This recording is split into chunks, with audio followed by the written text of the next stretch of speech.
Hello everyone. This short video is on how to improve a database design.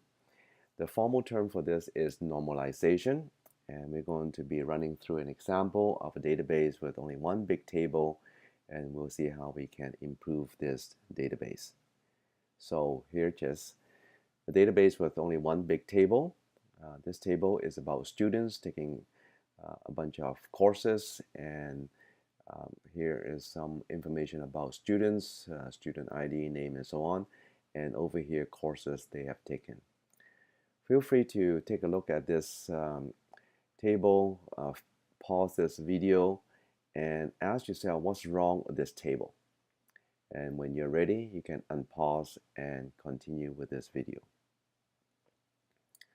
So there are probably two things that you recognize as not good about this table. One thing is that each student can only take two courses, which is not quite realistic. The other thing is that you'll find that a number of values are replicated, and so this will make your update later on quite cumbersome. So let's solve each problem at a time. For the first one, each student can take two courses. Again, this is not too realistic. And one of the warning signs that you should be aware of is that when you see these repeating attributes. Where are they? So if you look at the course ID 1, and it's repeated course ID 2, course name 1, course name 2, and grade 1 and grade 2. So when you see repeating attributes, maybe two instances of it, or 3 or 4, and that seems to limit the number of, I guess in this case, the courses that each student can take, you know that something can be improved. So what do? Well, we just remove all these repeating attributes from the original table, extract one instance of all these attributes, and reconnect this new table with the rest of the attributes from the original table.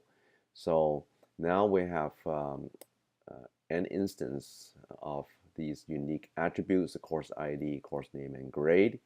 And to connect with the remaining attributes from the original table, I need to connect with the student ID. So student ID now is connected with this student ID from the first table here, and you'll soon realize this is a one-to-many relationship.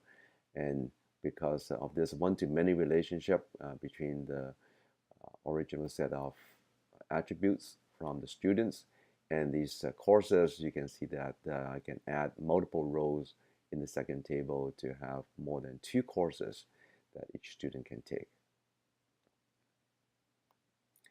Now let's take a look at this new table that we just created about the courses. And again, you can pause this video and ask yourself what's wrong with this table.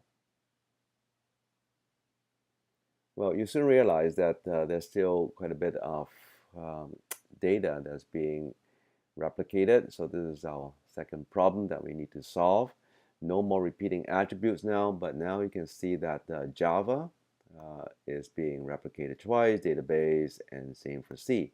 So if I need to update Java to Java programming, I have to update in two different places, and same for every one of these other course names.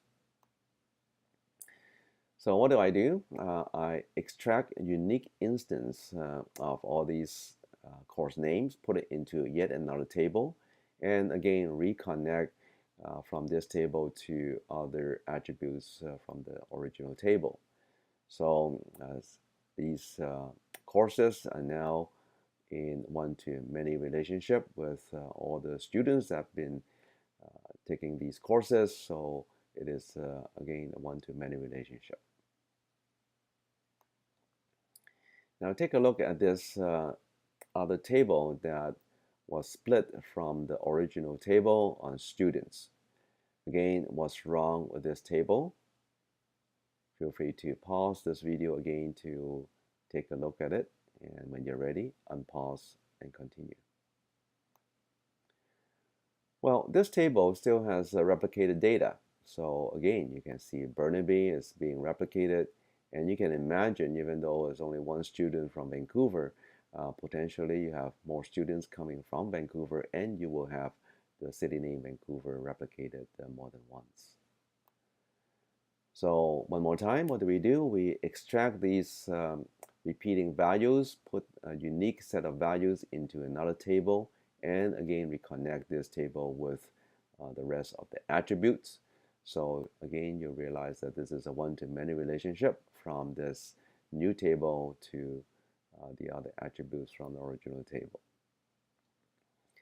So putting everything together, you get 4 tables now out of the original table. And if you add the connectivities among all these tables, you get these relationships. All of them are one-to-many, but you have to be very careful about the directions of these relationships.